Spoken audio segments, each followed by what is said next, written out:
Oke, kalau ngomong bagi waktu, yang pertama yang harus dilakuin tentunya tentukan prioritas. Itu yang terpenting, tentukan prioritas.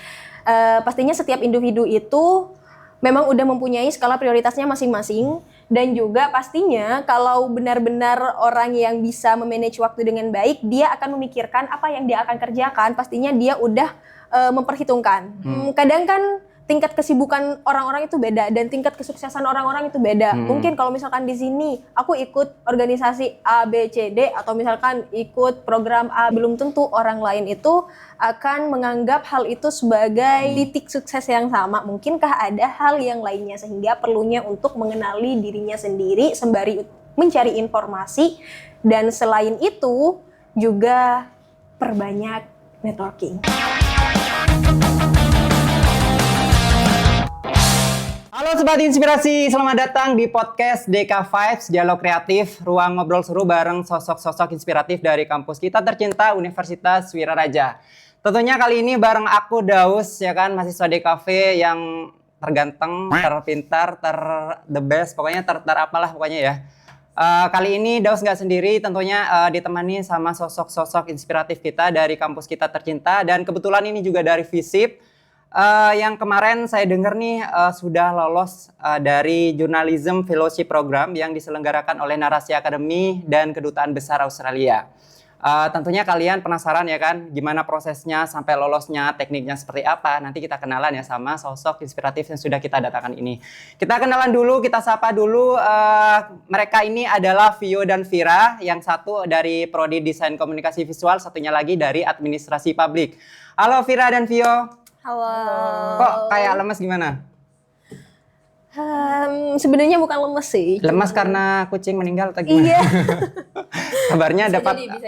Bisa jadi sedang berduka ya, berduka di luar dari pembahasan ini. Faktor eksternal. Jadi biar teman-teman nggak penasaran nih Vira dan Vio ya, kita mau mengulik ngobrol santai tapi penuh semangat tentang yang lolos barusan ini, Journalism Fellowship Program yang diselenggarakan oleh Narasi Academy dan Kedutaan Besar Australia. Nah, ini dari proses dari seleksinya tuh seperti apa dan programnya seperti apa, biar teman-teman juga nggak penasaran. Saya pengen tahu nih dari Vira dulu dah. Ini programnya seperti apa sih, Vir? Oke, teman-teman sebelumnya, halo teman-teman DKV, kenalin aku Vira dari Prodi Administrasi Publik, FISIP, Fakultas Ilmu Sosial dan Politik. Nah, tadi kalau ditanya program ini sebenarnya kayak apa sih gitu kan ya? Program Journalism Fellowship Program ini sebenarnya adalah program pertama yang diadakan oleh Narasi Academy. Jadi pertama ini? Pertama kalinya Narasi Academy ngadain program untuk pembinaan lah, kurang lebihnya ke para pers mahasiswa yang lembaga ada di Indonesia. Gitu ya? Lembaga pers mahasiswa yang ada di Indonesia. Nah, kebetulan bekerja sama juga kali ini sama Kedutaan Besar Australia, dan alhamdulillahnya dari LPM Maharaja itu, dari Universitas Wiraraja itu lolos menjadi salah satu dari 10 keren. Yang di Indonesia ini. Terus ini kan banyak kemarin ya yang nanya, kebetulan juga kan aku kemarin ikut ngepost e-flyernya juga, terus yang nanya itu bener berangkat ke Australia atau gimana sih gitu. Pertanyaan kayak gitu, bener nggak? Terima kasih sebelumnya sudah ikut di post ya. Terus banyak yang salah pahamnya di sini ya. Itu adalah pertanyaan yang sangat banyak masuk ke saya ataupun ke Vio kayaknya. Setelah pamflet itu tersebar. Jawabannya ini karena Narasi Academy itu hanya bekerja sama dengan Kedutaan Besar Australia, kedutaan besar ya. Jadi itu adalah perwakilan Australia yang ada di Jakarta. Jadi kita nggak berangkat ke Australia, dan bahkan untuk kitanya ke Jakarta, ke Kedubes itu masih menjadi belum tentu berangkat gitu loh. Jadi yang ada di Kedubes itu nanti adalah pameran karya foto kita. Gitu. Itu yang akan pameran karya foto itu yang akan dilakukan di Kedutaan Besar Australia. Gitu. Soalnya dari kemarin tuh banyak dari teman-teman juga yang nanya, itu bakal berangkat ke Australia nggak sih? Ternyata gitu ya jawabannya teman-teman. Jadi nanti mereka tuh kayak ada program yang nantinya datang langsung ke Kedutaan Besar Australia di Jakarta gitu ya, tapi belum mesti. Nah, dari jawaban Vira tadi, saya nanya ke Vio nih, dari program ini, dari LPM, Lembaga Pers Mahasiswa, itu dari Wiraraja sendiri kah, atau dari kampus lain juga ada, atau gimana? Jadi balik lagi ya, jadi ini program untuk seluruh pers mahasiswa di seluruh Indonesia. Siapapun dan terbuka untuk kampus manapun, baik itu negeri, swasta, dan lain semacamnya. entah dari latar belakang kampusnya, itu terserah ya. Yang penting yang mau masuk dan mau mendaftar untuk seluruh pers. Sehingga di sini kami berkesempatan untuk mendaftar pada program fellowship ini. Dan dari sana alhamdulillah lolos menjadi salah satu dari 10 yang lolos kurasi. Di situ waktu itu adalah 10 lembaga pers mahasiswa di seluruh Indonesia. Untuk nantinya diberikan pembinaan secara intens selama kurang lebih 2 bulan ya. 2 bulan. Selama kurang lebih 2 bulan seperti itu. Oke. Jadi dari lembaga pers itu salah satunya dari Wiraraja ini yang masuk 10 ini ya. Oke. Dari sini kalian kan pastinya mengerjain sesuatu nih buat program ini gitu. Betul. Ada nggak betul sesuatu yang kalian dapat dari apa yang kalian kerjakan? Nah itu soalnya sering yang kita cari gitu ya. Boleh view dulu. Oke, jadi kayak gini teman-teman. Ini bukan hanya sekedar beasiswa jurnalistik, tapi kita diberikan beasiswa tersebut untuk melaksanakan suatu proyek. Yang dimana memang dari mulai pendaftaran memang sudah ditentukan bahwa ini berkelompok mulai dari 3 sampai 5 ya kalau nggak salah kemarin. Anggotanya ditentukan 3 sampai 5. 3 sampai 5 dan di sini dari LPM Maharaja itu ada 4 orang. Saya sendiri sama Vira sama ada 2-nya lagi anggota LPM lainnya seperti itu. Nah, dari sana selama 2 bulan tersebut kita dilaksanakan atau diadakan mentoring secara intens. Mentoring secara intens baik pertama ada online class namanya selama 4 minggu dan juga ada mentoring juga selama 4 minggu itu yang yang Zoom Meet, yang diadakan Zoom Meet. Namun selain itu kita ada namanya luaran yang berbentuk project, yaitu ada 3 luaran, artikel, foto, dan video. Nah dari sana kita kan dibagi PIC-nya dan juga turun ke lapangan, di mana memang dari sejak awal kita mendaftar. Kenapa bisa lolos kurasi? Karena salah satu persyaratannya itu adalah kita itu mengajukan satu tema isi besar gitu. ya, satu gitu. isu gitu ya kan. Tema Betul. besarnya kita lah gitu. Tema besarnya. Dan kebetulan kita lolos karena di situ kita mengambil tema demokrasi inklusif dan juga akar pikir budaya Madura ya. Aduh, seperti berat itu. ya kalau anak FISIP ini berat gitu. Judulnya aja udah gimana gitu ya. Nah, dari sana juga nih kita itu ada project untuk terus menggali dengan 3 output tersebut, artikel, foto, dan video. Dengan dibagi juga per mentor. Ada yang PIC artikel dengan mentornya tersendiri, ada juga PIC foto dengan mentornya sendiri, begitupun dengan video. Seperti itu. Nah dari yang kalian kerjakan ini, kalian ini nggak biasa ya pertanyaan mahasiswa dapat beasiswa nggak dari ini? Kenapa di awal emang disebut fellowship itu betul. jadi kita alhamdulillah dapat beasiswa itu dan tujuan beasiswa itu yaitu untuk pendanaan tadi project yang gitu. Vio sudah sebut, ada luaran foto, artikel, dan video. Dan karena kan kita ngerjain itu tuh gak sebentar ya, gak sehari 2 hari, terus juga proses untuk kayak wawancara segala macem itu kita lakukan benar-benar turun ke lapangan. Jadi ya memang beasiswa itu digunakannya untuk program ini. Betul. Oke. Jadi biar ini juga ya kan di sini kita di Wiraraja ini biar junior-juniornya kalian di LPM ini biar ikut jejaknya kalian juga. Nah, kita juga pengen tahu nih seperti apa proses kalian dari awal mendaftar, teknisnya seperti apa yang perlu kalian persiapkan. Nah, seperti itu. Itu kira-kira ribet nggak? Dari Vira dulu. Kalau pertama ya kita itu sebenarnya waktu itu pendaftaran agak mepet bisa dibilang. Jadi ceritanya waktu itu kalau nggak salah tanggal 19 Mei itu mulai daftar. Terus itu tuh daftarnya kayak nothing tulus aja gitu loh. Karena kan ikut-ikut aja gitu ya. Karena yang ngadain kan narasi akademi. Sama kedubes juga. Sama kedubes lagi.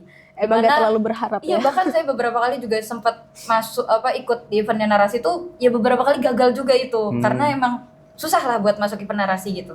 Jadi setelah tanggal 19 itu daftar, nothing tulus aja, sampai lupa bahkan. Tiba-tiba dikabarin, dihubungi sama pihak narasi itu sekitar tanggal 3 Juni.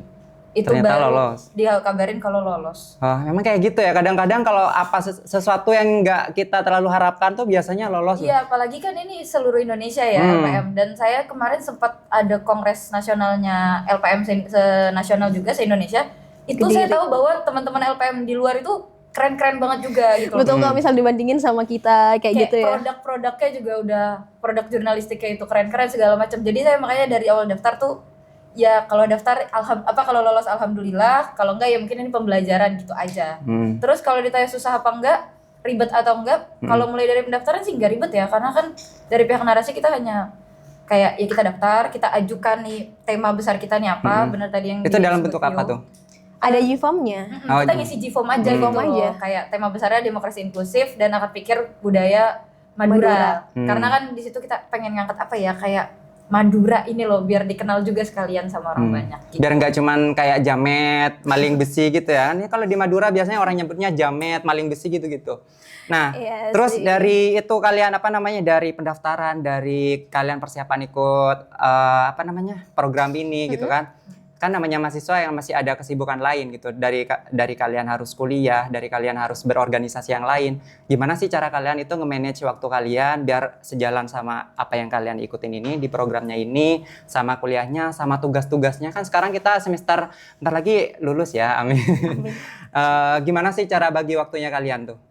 Oke, kalau ngomong bagi waktu, yang pertama yang harus dilakuin tentunya tentukan prioritas. Itu yang terpenting, tentukan prioritas. Pastinya setiap individu itu memang udah mempunyai skala prioritasnya masing-masing, dan juga pastinya kalau benar-benar orang yang bisa memanage waktu dengan baik, dia akan memikirkan apa yang dia akan kerjakan, pastinya dia udah memperhitungkan. Prioritas ya. Kalau prioritasnya seperti kayak itu. Kalau misal prioritasnya kayak teman kita nih, tunangannya gimana? Iya. Kan? Sesuai ya. Oh. Sesuai Oke. dengan Oke. Tergantung individu masing-masing ya kembali. Canda ya, Mas kamera. Oke. Lanjut. Oke, kalau misalkan nih kita udah ngedaftar, walaupun kita nggak tahu kita akan lolos ataupun tidak, setidaknya kita udah punya plan bahwasannya ketika aku lolos, artinya aku harus bisa bertanggung jawab dan memanage waktuku dengan baik, dan ini akan dijadikan prioritas utamaku atau tidak, dan seperti apa. Karena memang udah kita tahu ya sebelumnya. Oh ya, sebelum kita tarik lebih jauh lagi, untuk kita mengikuti segala macam program apapun, entah pelatihan, fellowship, atau misalkan beasiswa-beasiswa lainnya, tentunya yang perlu kita ketahui adalah kenali program tersebut. Kenali artinya sebelum kita mendaftar, kita udah tahu bahwasannya oh bakal ada kesibukan A, B, C, D. Kayak kita nih misalkan ngedaftar fellowship ini emang udah tahu kalau ini bentukannya project dan emang harus turun lapangan dan emang harus terjun langsung ke masyarakat dan emang harus langsung ke tempat kayak gitu. Nggak bisa cuman search aja, nggak. Jadi apa yang harus kita persiapkan? Karena memang di sini kebetulan kami dan khususnya saya nih ya, khususnya saya memang di semester ini sudah tidak ada mata kuliah. Baru harus menunggu semester depan sehingga oke, saya ambil karena memang lebih banyak waktu lowong. Dan di sana tentukan skala prioritasnya. Tentukan skala prioritasnya, dimulailah memanage dan juga jangan lupa buat time manajemennya ini biar nggak lupa di kalender ya guys ya. Oke. Mungkin sedikit nambahin ya. Jadi setelah dikabarin yang lolos itu pun ada yang namanya surat pernyataan. Betul. Dan itu bermaterai bahwa pernyataan itu menyatakan kita itu komitmen untuk mengikuti setiap tahapan ataupun setiap proses gitu loh, mulai dari tadi ada online class, terus mentoring sampai ke output itu kita itu berkomitmen untuk mengikuti semua tahapan itu secara penuh. Jadi memang sebelum menyatakan iya, ketika dikatakan lolos gitu, sebelum kita benar-benar mengikuti itu kita harus perlu mengisi lembar itu dulu, lembar pernyataan itu bahwa terkait dengan komitmen. Dan bahkan yang mengisi bukan cuman mahasiswa yang ikut aja nih, tapi sampai ke pembina kita di LPM itu juga harus bertanda tangan bahwa dia juga menjamin bahwa ini kami berkomitmen gitu loh untuk program ini kayak gitu. Oke. Kalau tadi Vio bilang, Vio kan semester ini nggak ada kuliah ya. Kalau Vira kan ada kuliah. Gimana tuh Vir? Kayak apa namanya kan kita ada tugas pastinya kan kuliah. Nah kalau Vio tadi cerita panjang lebar udah biasa ya Vio wak gitu ya. Kalau Vira gimana tuh? Kalau aku sendiri ya, kalau saya sendiri sebenarnya semester ini ada 5 matkul. Cuman kebetulan ketika ini diumumkan itu lagi PKL dan PKL itu free dari matkul. Gitu. Jadi PKL-nya di AP, di Administrasi Publik. PKL-nya kemarin di mana? Kemarin di Dinas Pemberdayaan Masyarakat Desa. Itu free dari mata kuliah. Nah, jadi cuman ketemu di UAS dan UAS itu pun alhamdulillahnya semester ini hanya 5 matkul dan 5 matkul itu 3-nya itu cuma tanda tangan gitu loh, sudah take home tugasnya gitu loh. Tugas UAS-nya sudah take home. Jadi gak terlalu memberatkan sih. Paling membagi waktu ke agenda-agenda lain yang sudah ada gitu loh. Dan juga karena kita di sini tim, sehingga yang namanya tim emang diperlukan Kerjasama yang ya baik. manajemen organisasinya yang baik seperti itu, sehingga kita dibagi PIC, tujuannya memang untuk itu. Tidak salah satunya nggak bisa atau misalkan salah duanya nggak bisa, ada yang dua backup. yang lainnya, ada yang backup kayak gitu, Oke. sehingga dari kita juga bisa belajar gitu kan, belajar time management dan manajemen organisasi yang Oke, dari manage waktu itu ya. Oke, dari tim tadi itu kan dari pengumuman tadi tanggal berapa? Tanggal 3. 3. Dari tanggal 3 sampai sekarang itu ada nggak program yang kalian udah susun untuk persiapan luarannya kalian ini? Pasti banget Jelas. ada. Ada ya? Pasti Iya, banget. betul, Dari jelas. diumumin, hari pertama diumumin setelah ngisi formulir tadi itu, pernyataan komitmen, itu sudah mulai mikir lah. Sudah mulai start awal, mungkin brainstorm bisa dibilang. Iya. Habis itu Brainstorming bahkan dulu. bukan hanya brainstorming ya, tapi lebih kepada sudah tahu nih ini harus kemana, ini narasumbernya siapa, ini Udah sibuk ya. Tapi kelihatannya kayak mereka ini kan Vio juga ikut dari tim ini ya.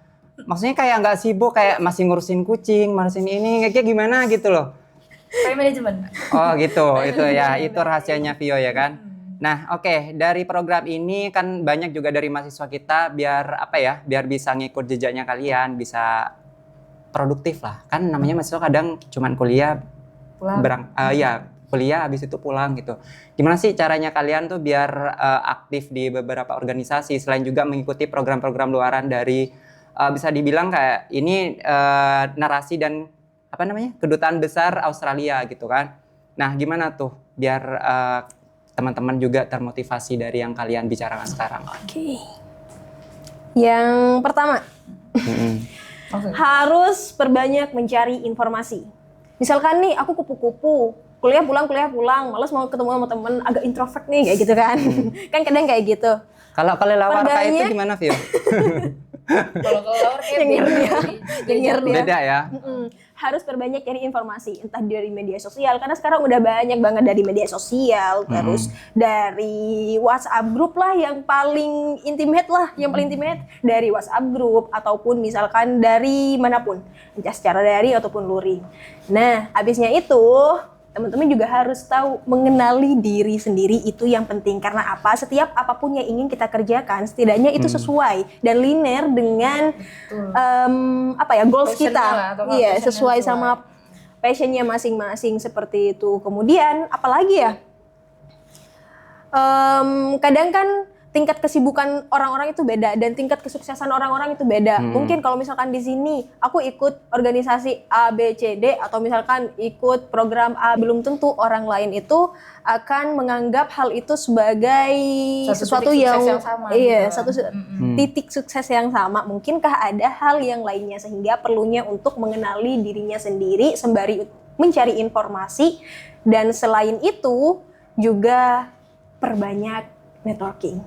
Nah itu kalau dari Vio teman-teman, jadi perbanyak mencari informasi. Informasinya yang penting ya Bapak kameramen, kadang informasinya cari cewek-cewek yang gemoy, jangan gitu ya. Itu penting menurut kameramen. Oh dari kamera, oke. Karena seorang beda-beda ya, tujuannya beda-beda. Oke, kalau tadi dari Vio, Vira. sekarang dari Vira nih. Saya pengen dengar tips and triknya seorang Vira, Ibu Vira ya. Waduh. Mahasiswa AP yang ikut program juga dari journalism apa tadi? Fellowship program dari Narasi dan Kedutaan Besar Australia. Gimana tuh? Kalau mau dibilang tips and trick ya, yang pertama sebenarnya manajemen waktu itu menjadi kunci lah kalau buat saya pribadi ya. SDK. Karena kan yang dikerjain itu banyak, bukan cuma jadi mahasiswa gitu kan. Ada beberapa organisasi, mau di intra ataupun di ekstra, terus juga ada juga program-program lain yang diikutin kayak gitu. Jadi time management itu atau pembagian waktunya itu menjadi kunci buat saya pribadi terhadap apa yang saya lakukan. Dan yang kedua itu biasanya ngukur diri. Kayak kira-kira saya mampu nih nggak nih untuk program Ngukur diri ini? sama nyadar diri gitu ya. Itu bisa dibilang agak tipis ya. Iya. Tapi kayak, iya maksudnya itu gimana kalau saya ikut program A ini, apakah saya mampu atau tidak? Pertama itu. Karena kalau misalnya saya mampu, ya ayo gitu. Tapi kalau misalnya saya nggak mampu, daripada nanti hasilnya juga tidak baik, Berantakan kalau gitu ya. saya pribadi itu lebih baik ngukur dulu, saya ini mampu nggak? Ataupun di organisasi pun kayak gitu. Misalnya saya ikut LPM ini, kenapa saya ikut LPM? Oh saya pengen mampu nih untuk struggle atau untuk kayak ada di organisasi LPM ini gitu. Ya udah makanya saya ikut. Kalau saya mengukur saya tidak mampu gitu, misalnya kayak kalau di Wiraraja mungkin ke UKM Mahesa, saya nggak bisa nyanyi gitu. Saya mengukur diri saya nggak bisa, daripada nanti juga saya di organisasi itu nggak dapat apa yang menjadi tujuan saya gitu kan.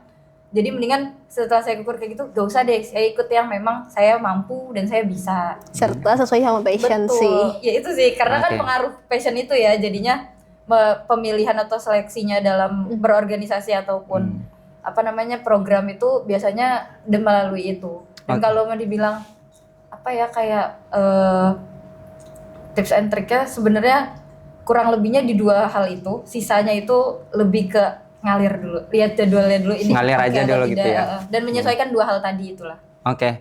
Kalau dari Vira, ini juga pesan buat teman-teman, juga buat saya pribadi ya. Jadi kita boleh ikut apa aja, yang penting sesuai dengan passion juga dan semua kemampuan. Kalau kita nggak mampu, ngapain kita ngambil gitu ya, daripada berantakan, daripada kita nanti ngangong-ngangong. Nah, jadi kita ambil sesuai dengan passion dan sesuai kemampuan kita gitu. Jadi jangan tamak artinya ya.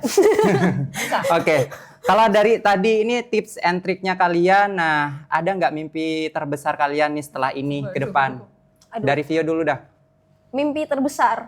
Adopsi kucing lagi apa gimana Vio? Kan kucingnya katanya udah pengumuman tadi udah meninggal ya, ngadopsi kucing lagi atau gimana? Turut berduka cita. Oke. Iya. Kalau mimpi terbesar banyak ya sepertinya. Cuman balik lagi kalau kata Vira kita harus ngukur diri dulu. Ya, harus ngukur diri dulu. Tapi kalau misalkan merasa tertantang ya harus dong. Mimpi terbesarnya adalah, aduh, masa dibuka di sini sih? Berat banget ya pertanyaan. Mohon doanya saja teman-teman. Mimpi terbesarnya adalah menjadi orang yang bermanfaat dan berkualitas di dunia akhirat. Waduh, Amin ya Allah. luar biasa. Banyak ya. Kalau mimpi semua terbesar orang banget kayaknya kayak gitu semua Vio, termasuk saya juga. Aduh, gimana Agak ya? sulit ya kalau bukan spesifik ya. Oke. Kalau mau yang spesifik sih, Oke, apa aja ya? gimana? Oke deh. Oke. Nanti deh. Kalau dari Vira gimana tuh? Mimpi terbesar ke Vira ke depan? Agak berat pertanyaannya ya. Mimpi terbesar ke depan. Ini podcast memang agak-agak berat, jadi harus terjawab di sini semuanya. Sebenarnya sama. Menjadi orang yang berguna dunia akhirat, selamat dunia akhirat, Nusa dan bangsa. bahagia, sehat selalu. Ya, Iya begitu sih. deh kurang lebihnya. Tapi yang penting teman-teman, apapun mimpi teman-teman semuanya, itu sesuai sama passion teman-teman dan juga dapat bermanfaat untuk orang sekitar serta Diri sendiri dan orang lain. dapat membawa diri. Itu aja sih teman-teman ya. Oke, jadi pesannya menjadi orang yang bermanfaat untuk semuanya tentunya, karena sebenar-benarnya orang yang sukses itu adalah orang yang bermanfaat untuk orang lain. Jadi jangan lupa selalu bermanfaat untuk orang lain. Nah, kalau tadi dari sosok inspiratif kali ini tuh mimpi terbesarnya sudah dijabarkan. Iya kan? Kenapa ketawa? Sudah dijabarkan. Nah, terakhir nih mungkin punya pesan dan ini untuk teman-teman. Silakan kalian berdua. Oke, punya pesannya adalah karena Journalism Fellowship Program ini nantinya luarannya berupa artikel, foto, dan video. Jangan lupa support kita ya. Untuk artikelnya akan tampil di web Narasi Langsung. Dan juga untuk fotonya kita akan dieksibisikan atau dipamerkan di Kedutaan Besar Australia, dan itu sifatnya timeless dan longless sepanjang Mungkin waktu nanti ya. teman-teman ada yang pas ke Jakarta Betul. lagi pameran itu bisa mampir ke Kedubes, lihat Wow. Bisa karya support kita. entah secara offline maupun online. Dan satu lagi nih untuk videonya, karena videonya kita akan dikurasi lagi dari 10 jurnalistik, jadi 10 Lembaga pers, pers. ya, dari 10 LPM kita akan dikurasi lagi untuk masuk newsroomnya Narasi. Dan mohon doanya, mohon dukungannya lewat lewat media sosialnya teman-teman semua untuk like, komen, menambah engagement kita ya. Oke. Itu aja teman-teman. See you. Oke, itu dari dari narasumber kita pada episode kali ini. Terima kasih juga saya ucapkan kepada Vira dan Vio sudah datang di podcast kita. Buat teman-teman jangan lupa share, like, dan komen di kanal YouTube kita di podcast Dialog Creative Vibes. Saya Daus, pamit undur diri. Sampai jumpa di episode selanjutnya.